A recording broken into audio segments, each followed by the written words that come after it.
Reborn. I am no longer obsessed with having a soldier husband. When I returned to life in the 20th century, I decided to put my sister's name on the marriage application. This time, I will make Paul happy. In this life, I was the one who gave my sister her wedding dress, the one who put the engagement ring on her finger. I was the one who facilitated each of their meetings. He took my sister to Beijing, and I, without a second thought, went to Shanghai to study, because in my past life, I was already over 50, and he and my son were still begging me to divorce, just to allow him and my sister to fulfill their final destiny together, reborn into this world. I only want to soar high and no longer worry about love. Chapter 1. Just fill it out and give it to me. Paul impatiently tapped the desk. I stared at the marriage application, my fingertips lightly brushing the rough edge of the paper, my thoughts wandering aimlessly. In my past life, I had filled out my name on this form as if it were a sacred decree, and then, with great excitement, dragged Paul to buy wedding candy. But instead of gratitude, I was met with a scolding, all because he was eager to return and cook brown sugar water for Camila, who was on her period. I half-heartedly responded, I know. I glanced up at his impatient expression and the hand that kept checking the time. Today, he was wearing a white shirt, sleeves rolled up to his elbows, revealing his well-defined forearms. I remembered that Camila loved this look on him, saying it made him appear clean and fresh. You go ahead if you're busy. I forced the bitterness down and tried to sound casual. I'll submit it once I'm done. He seemed relieved, his tone softening a bit. Don't worry, since we're getting married, I'll take responsibility for you, he said. But you shouldn't be jealous of Camila anymore. If others find out, it'll be bad for her reputation. I fell silent. In my previous life, I explained this countless times, but to him, I was always the jealous, petty sister who couldn't accept her weak, kind-hearted younger sister. He didn't say anything more and hurriedly left. I took a deep breath, trying to calm the chaos in my heart, but my mind couldn't stop replaying the events of my past life. On our wedding night, he made up an excuse about taking care of his sick sister and didn't come home that night. When he traveled with the army, he only took Camila, saying she hadn't been to Beijing yet. Even on the day our son was born, Paul didn't have time to come. He was too busy comforting a divorced Camila, and just before his death, our son was still pleading with me in my ear, Mom, just divorce Dad. You're nothing compared to Aunt Camila. Dad has suffered so much staying with you all these years. Let him go. I looked at my indifferent husband by the bedside, silent. It was this dead silence that confirmed his thoughts. I bit my lip hard, and only when I tasted the blood did I slowly loosen my grip. No, this time, I wouldn't repeat the same mistakes. I picked up the pen and slowly wrote one name in the applicant field, Camila. Paul, since you love her so much, then have it your way. I handed the completed application form to the staff, took the marriage certificate, and walked out of the civil affairs office. I wasn't sad. In fact, there was an indescribable sense of liberation. Chapter 2. In my previous life, after our parents passed away due to work, Camila and I were adopted by the Liu family. Camila was sweet-talking and good with words, so the Liu family treated her even better than their own daughter. Liu's mother had long been scheming to marry Camila off to Paul, but Camila, with a simple "I don't want to fight with my sister," made Paul willingly marry me. In reality, she just wanted to keep Paul dangling. After all, at that time, Paul was only a company commander, and she was waiting for something better. I went to the school, asked about the necessary preparations for university,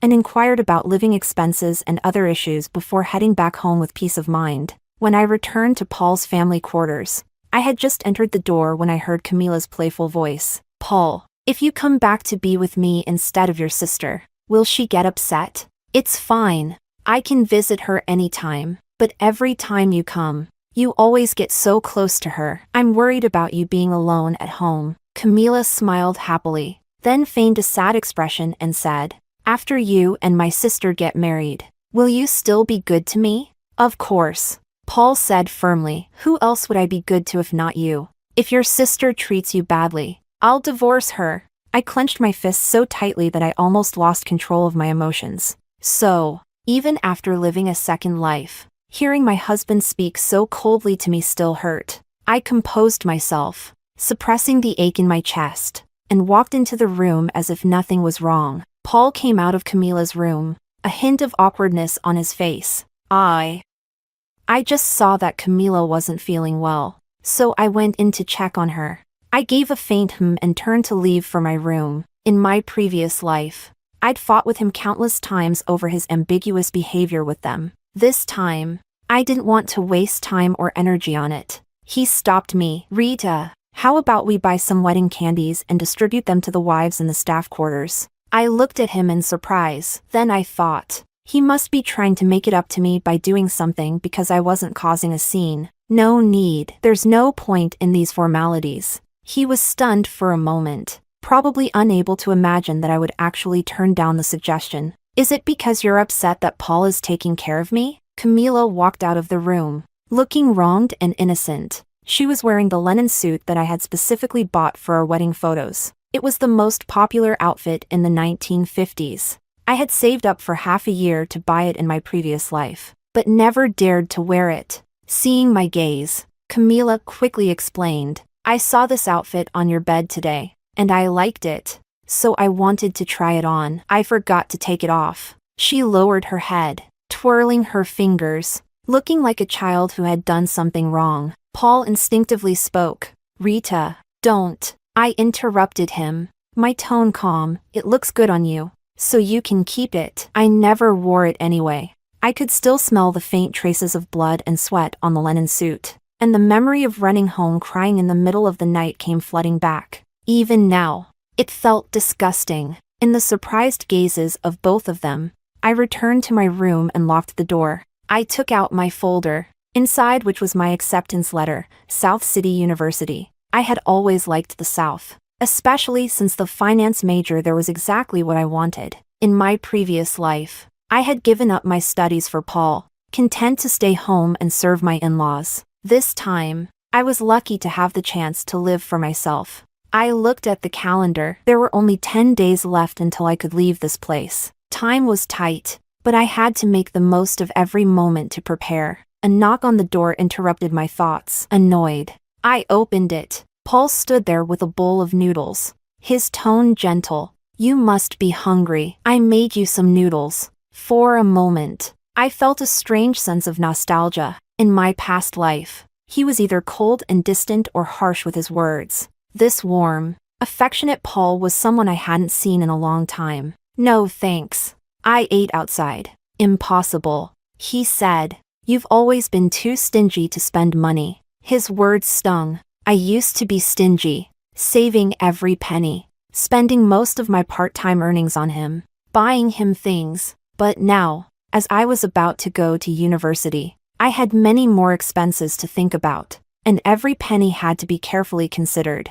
I looked up at him, my tone calm. I remember a few days ago, I gave you 50 yuan to buy wedding supplies. It seems you didn't buy anything. Please return it to me. Chapter 3. He froze for a moment, then awkwardly explained.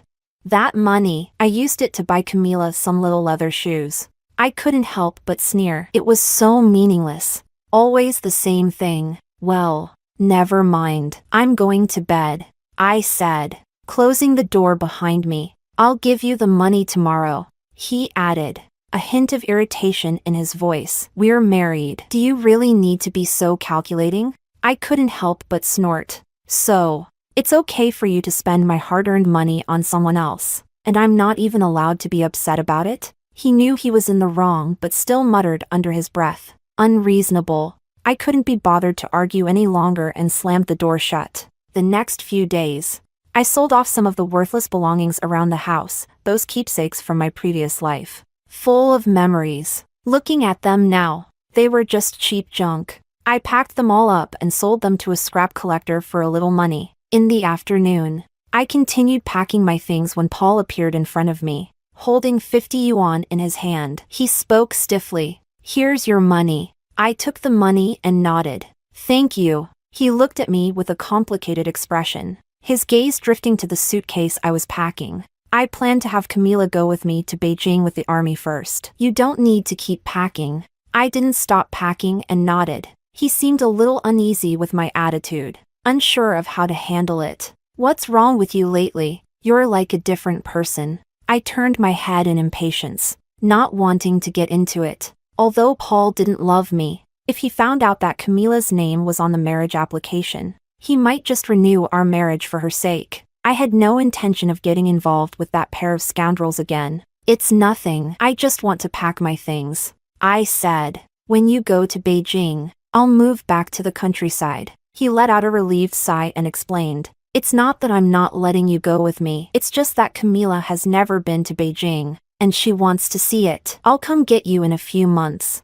I nodded absent-mindedly. In my past life, he never came to get me for 8 years. It wasn't until Camila married a division commander that he finally took me to Beijing out of frustration. He seemed unaccustomed to me now, since I usually chattered on whenever we were alone. Now, I barely spoke, and he grew restless. "You've always wanted to take wedding photos, right? Let's go to the photo studio tomorrow." That wouldn't work. Tomorrow, I planned to go buy supplies for university. Just as I was thinking of an excuse, Camila walked in, snuggling up to Paul's arm. "Paul, what photo studio? I want to take photos too." Paul smiled and ruffled Camila's hair. "All right, let's go tomorrow. You two go ahead. I have something to do tomorrow," I said. Paul furrowed his brow. What could be more important than taking wedding photos? "Go ahead and take the photos. I'll go with you to buy things afterward." His tone was firm,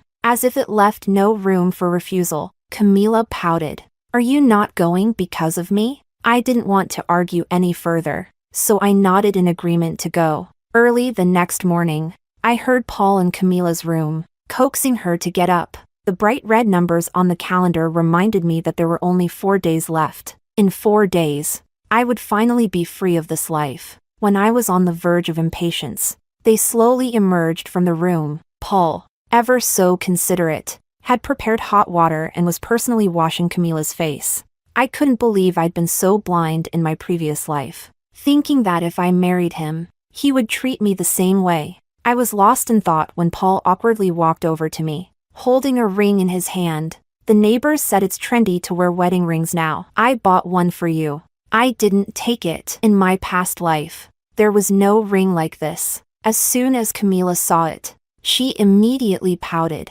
"It's so pretty. I want one too," I generously offered. "You can have it." Paul's face immediately darkened. "Stop joking. This is our wedding ring." Camila snatched the ring from him and slid it onto her finger, waving it in front of Paul. "Paul, does it look good on me?" Paul looked at Camila, his eyes full of affection, and smiled foolishly, nodding his head. Then, he turned to me, a little guilty, and whispered, "I'll buy you one next time." I nodded indifferently. I had heard his promises many times before, but none of them were ever kept. Chapter 4. At the photo studio, Camila took the first set of photos, including several couple shots. When it was my turn with Paul, the photographer raised his camera, only to awkwardly lower it. "Sorry, the film is used up," he said. I inwardly rejoiced, but kept a neutral expression. "Oh,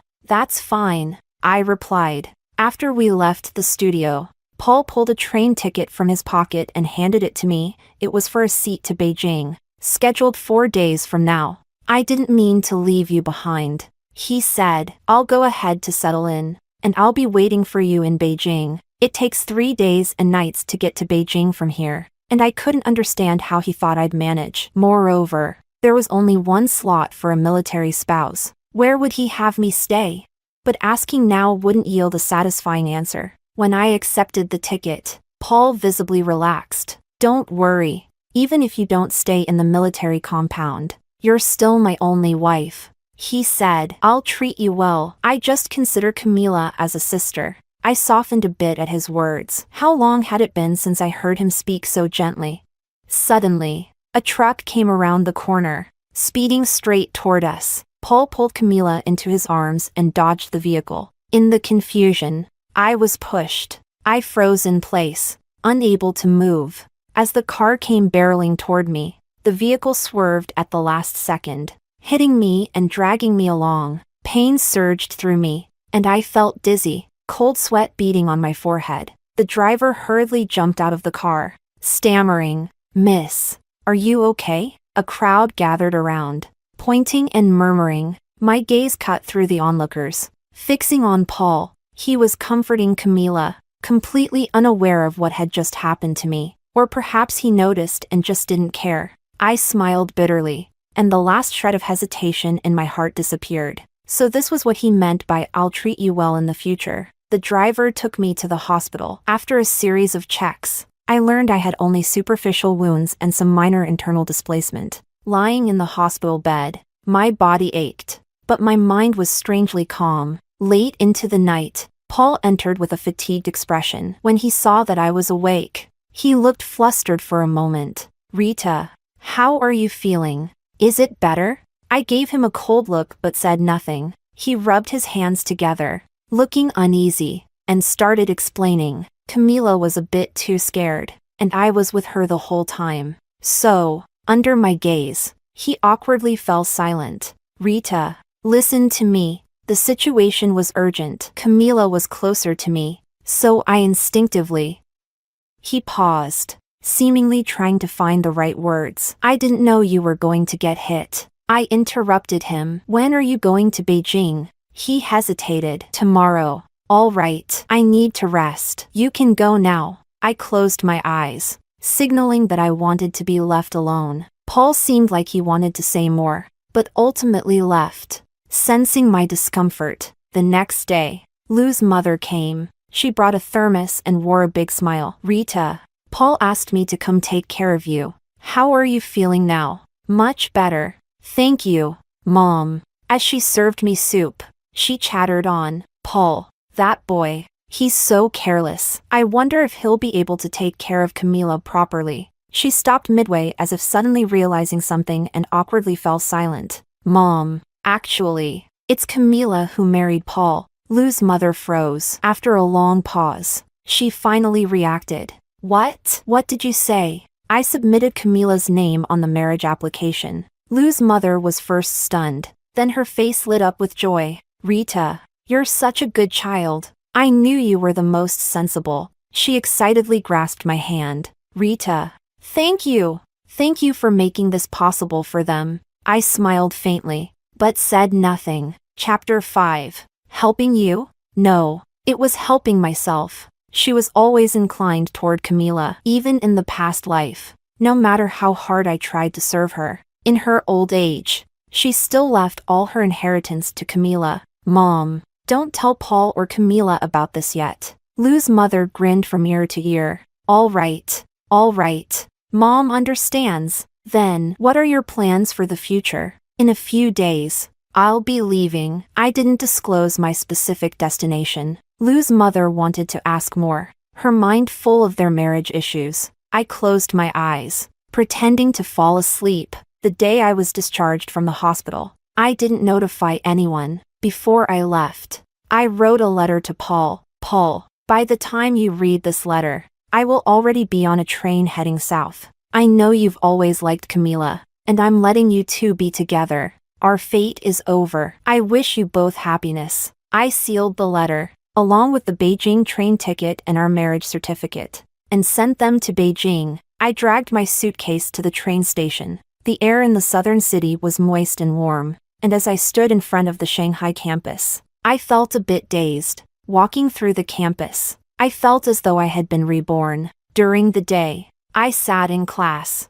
diligently listening and absorbing knowledge. At night, I worked at a small restaurant, serving dishes, washing dishes, and aching all over from exhaustion. But this fatigue made me feel grounded. A month later, I had gradually adapted to this busy but fulfilling life. Then, one day, I saw Paul downstairs at the dormitory. "Rita, why did you do this? Why did you put Camila's name on the marriage application? Why didn't you go to Beijing?" His tone was filled with anger and confusion. I looked at him coldly. "I don't want to live with someone else's husband in my heart. It's disgusting. Unbearable." He stared at me in disbelief. "How can you say such things? You weren't like this before." I turned my face away, my stomach churning. nausea rolling over me. I didn't want to look at him, not for a second. Paul, I just want to focus on my studies and start a new life. Camila is the one you've always wanted,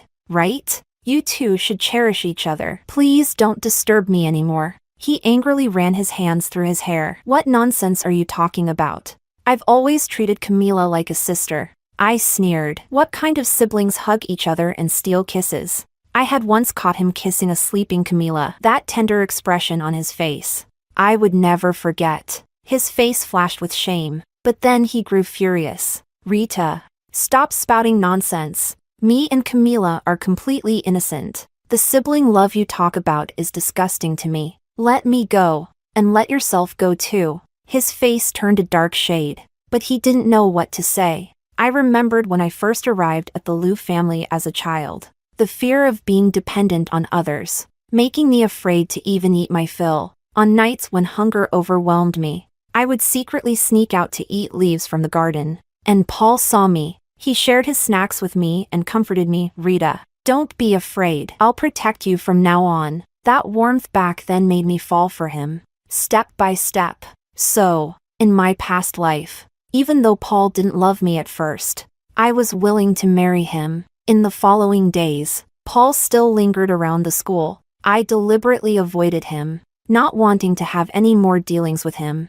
but I didn't expect that he would go to the principal and demand my expulsion. When I was called into the principal's office, Paul was sitting stiffly. I was furious. Paul, what do you think you're doing? Why are you asking for my expulsion? I want you to come back with me. He stood up and walked toward me, reaching out to take my hand. I quickly stepped back, avoiding his touch. Go back and continue watching you and Camila all over each other? His expression froze, and then he angrily retorted, Rita, don't be ridiculous. We're still married. How is it right for you to run off to the south and stay away from me like this? I almost couldn't hold back my laughter at his shamelessness. Paul, your wife is Camila. The marriage certificate has her name on it. And the person you're thinking of is also her. His face darkened, gritting his teeth. That was a mistake. Mistakes should be corrected. My past behavior made you misunderstand. I won't act like that anymore. My heart sank. These familiar lines. He had said them in my previous life too. And what happened? He immediately went back to being all sweet with Camila. I turned to the principal and spoke earnestly. Principal, I really want to continue studying here. Please don't expel me. The principal looked at me, then at Paul, and after a brief pause, he said, Mr. Liu, since you have no relationship with Rita, you are not authorized to handle her expulsion. I finally breathed a sigh of relief. Paul wanted to say something, but the principal interrupted. Mr. Liu, if there's nothing else,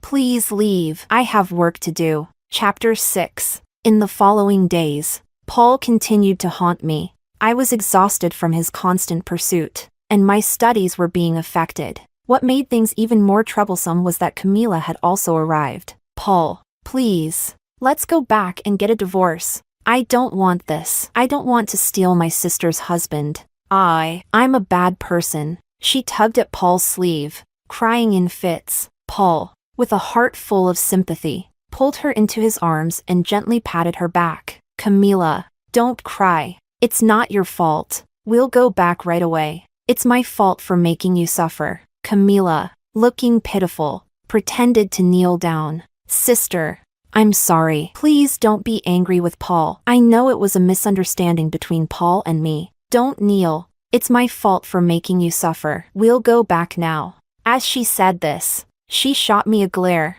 her eyes accusing me of being unreasonable. A crowd of students had gathered around, whispering and pointing fingers. I couldn't be bothered to watch this drama anymore, so I turned and left. If they wanted to put on a show, let them. I had no intention of playing along. Camila certainly had some influence. Paul didn't come back that day. I threw myself into my studies and joined the school's math club, where I met Sam. He was tall and thin, wearing a pair of black-rimmed glasses, and he had a sunny smile. He was very good at math and often helped guide me. So over time, we became more familiar, just when I thought my life was finally on track. Paul's letters started arriving. one after another, persistent as ever. Rita, are you still angry with me? I know I was wrong. Come back. Rita, Camila is pregnant. The child is mine. I know it's hard for you to accept, but please believe me. You're the only one in my heart. Rita, there should be a limit to your anger. What do I need to do for you to forgive me? I tore his letters into pieces and threw them in the trash. I didn't know what made him think I would change my mind. Maybe he just had thick skin. The smell of oil and smoke filled the air at the part-time restaurant as I quickly cleaned the tables. I looked up and saw Sam sitting in the corner. He smiled at me. I quickly averted my gaze and continued working. After my shift ended, he was still sitting there, with several untouched dishes in front of him. Come eat with me. He gestured to the seat across from him. I've already eaten. I tried to decline, but my stomach betrayed me with a loud growl. He chuckled softly. Don't be shy. Come sit down. Unable to resist his hospitality, I sat down across from him. A clay pot filled with hot soup bubbled away, and the warmth drove the chill from my body. I dug in, completely ignoring my image. Slow down. No one's going to steal your food. Halfway through eating, I suddenly felt an itch at the tip of my nose. When I looked up, I saw Sam smiling at me, holding a grain of rice in his hand. Do you want to eat my face too? He teased. I blushed, quickly lowering my head. I knew he liked me. His eyes made it very clear. But right now, all I wanted to do was focus on my studies. Everything else could wait. The winter holidays arrived, and Lou's mother called me one after another, urging me to come home for the new year. After all, they had raised me, and I couldn't be too heartless. After much thought, I bought a ticket and, carrying a bag full of gifts, returned to East City. As soon as I entered the Lou family's gate, I heard a sharp voice yelling, "Paul, what's going on? I'm telling you, I'm pregnant with your child. I'm not here to be mistreated." I froze in place, only to see Camila, her large belly swollen, shouting at Paul. Paul's face turned pale, but he didn't dare to argue. He could only appease her in a low voice. Camila, calm down. The doctor said you can't get too emotional. It's bad for the baby. I want that coat. Go buy it for me right now. Camila, I'll get it for you next time, okay? This month's allowance is all gone. Paul carefully helped Camila sit down. You're useless. Still just a lieutenant colonel. You're not even giving the money to your sister? Paul's expression darkened. Camila, stop talking nonsense. I've already cut ties with her. Cut ties? Do you think I'm stupid? You write to her every now and then. Do you think I don't know? You don't have me in your heart at all. All you think about is her. Chapter 7. Camila cried and screamed,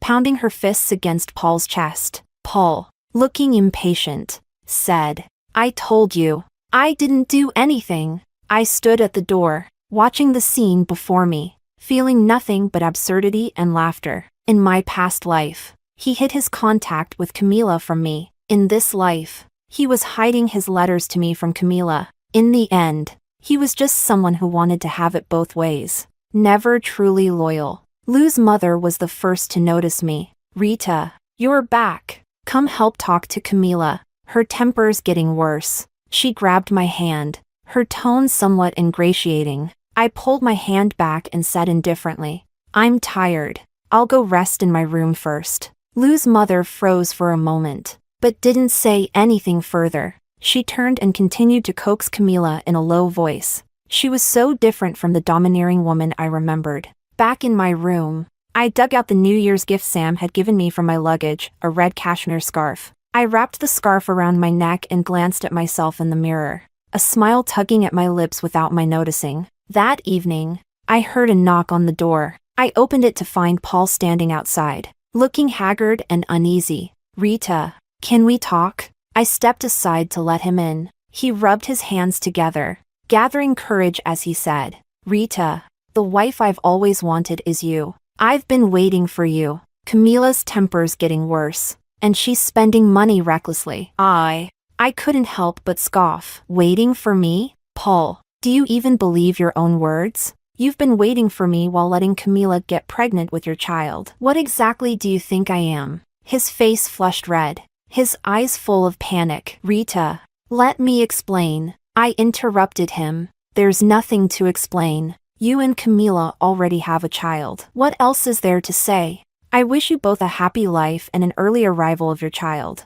He remained silent for a few seconds, as though recalling something. I've been having dreams lately. Dreams where the woman I marry is you. You're gentle and virtuous, always taking care of my parents back in the old house. He paused, his tone tinged with pain. But in the dream, my heart belongs to Camila. I neglected you, hurt you. I'm such a jerk. And then my son and I were pressuring you to divorce. I was shocked. He actually dreamed of our past lives. He covered his face in distress. I'm sorry for how I treated you then. I want to make it up to you. Suppressing my fury, I spoke coldly. If you really want to make up for it, then go live your life with Camila. Stop coming to bother me. It'll be better for both of us sisters. His gaze dimmed, and there was a trace of reluctance in his voice. But I still feel like you should be my wife. My patience finally ran out, and I firmly said, Paul, it's time for you to go. These aren't the words you should be saying,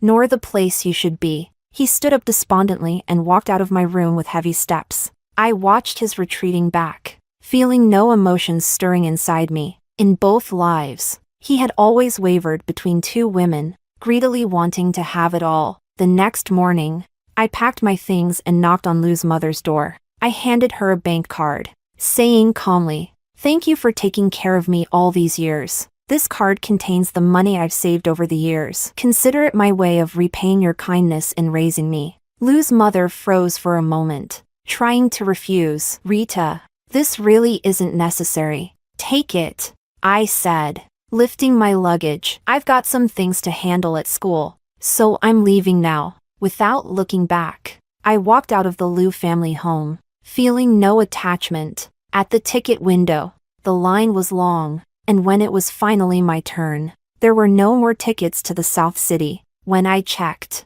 the next available ticket wouldn't be until the day after tomorrow. Frustrated, I ran my fingers through my hair. Where could I go now? I couldn't sleep on the streets, could I? Just as I was at a loss, Sam appeared in front of me, carrying bags. "Rita!" His face lit up with a surprised smile as he quickly walked over. I was a bit surprised too, smiling as I greeted him. "Sam, what a coincidence. Are you from East City too?" "Yes," he replied. "And you? Do you have nowhere to go?" His tone was filled with concern. "Then how about you come spend the new year at my place?" I froze for a moment, quickly waving my hands. "I couldn't possibly." He smiled and said, "What's the big deal? It's just me and my grandmother at home. It's pretty quiet. You'll liven things up a bit. Plus, I can't leave you alone during the new year. I'd be worried." He paused and then added, "Please, Rita, think of it as keeping my lonely grandmother company. She's all alone at home, and it's so boring for her." He put on a pitiful expression, making me unable to hold back a laugh. Unable to refuse his hospitality, I finally agreed. Chapter 8. As soon as I stepped out of the station, a cold breeze hit me, and I instinctively pulled my coat tighter around myself. Seeing this, Sam immediately took off his coat and draped it over my shoulders. A faint woody fragrance lingered in the air, filling my senses. "Cold, isn't it? East City is much colder than South City," he said. I shook my head, though a warm feeling surged in my heart. Sam's home was in the old district of S City, a quaint two-story house full of character. As soon as we entered the yard, the smell of delicious dumplings filled the air. An elderly woman with silver hair stood at the kitchen door, smiling as she looked at us. "Sam, you're back. And this is..." Her gaze fell on me, and she smiled brightly. Well, looks like you've brought home a beautiful lady this year." I couldn't help but lower my head, a slight blush coloring my cheeks. "Grandma, this is Rita, my friend," Sam introduced with a smile. Good.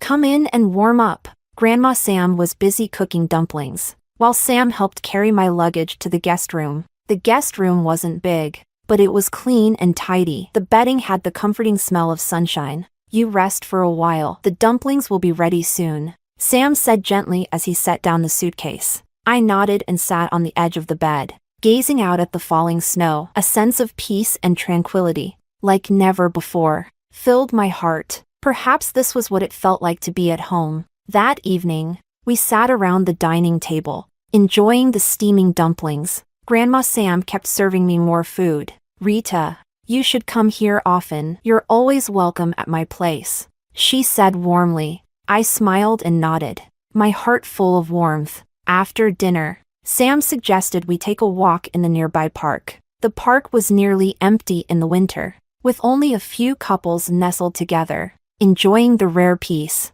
We walked slowly along the lake, neither of us speaking. The snow gently fell, covering us like a thin veil. "Thank you, Sam."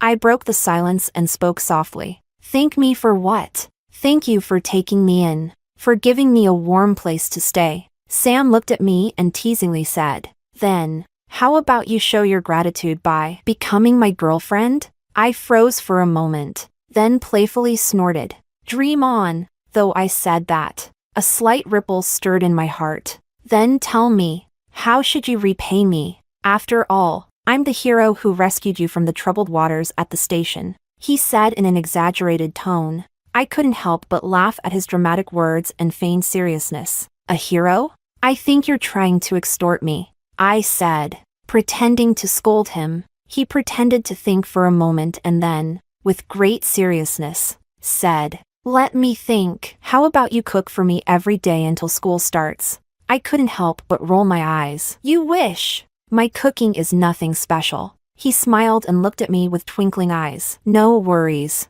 I'm not picky. And even if your cooking's bad, I'll eat it all," he added. His cheeky attitude made me laugh in spite of myself. "Is this how you show gratitude? It looks more like you're trying to take advantage of me." "Aw, looks like my charm isn't enough." He sighed dramatically, then suddenly leaned in closer. "Then maybe I should try harder?" I felt my cheeks flush and quickly stepped back. "Why you don't get any ideas?" Seeing me fluster, he couldn't help but laugh. "Just kidding," he said, reaching out to gently ruffle my hair. "Let's go back. Grandma must be worried." Back at Sam's house, Grandma Sam had already prepared hot ginger soup, saying it would help drive away the cold. I held the ginger soup in my hands, savoring the warmth, and for the first time, I felt a glimmer of hope for the future. Maybe, letting go of the past and starting over wasn't such a bad thing. On New Year's Eve, the sky outside was lit up with brilliant fireworks, illuminating the entire night. The deafening sound of firecrackers echoed in the air. I stood by the window, and for a moment, I felt as if I were in a different world. "Happy New Year, Rita." He was standing very close to me, and his warm breath brushed against my ear, sending a tingling sensation through me. I turned around and met his deep gaze. In that instant, time seemed to freeze, and my heart skipped a beat. "Happy New Year, Sam," I whispered back. He leaned in closer, his voice soft as he said, "I like you, Rita." Outside, the fireworks continued to explode in the sky, their dazzling colors reflected on my face and on Sam's.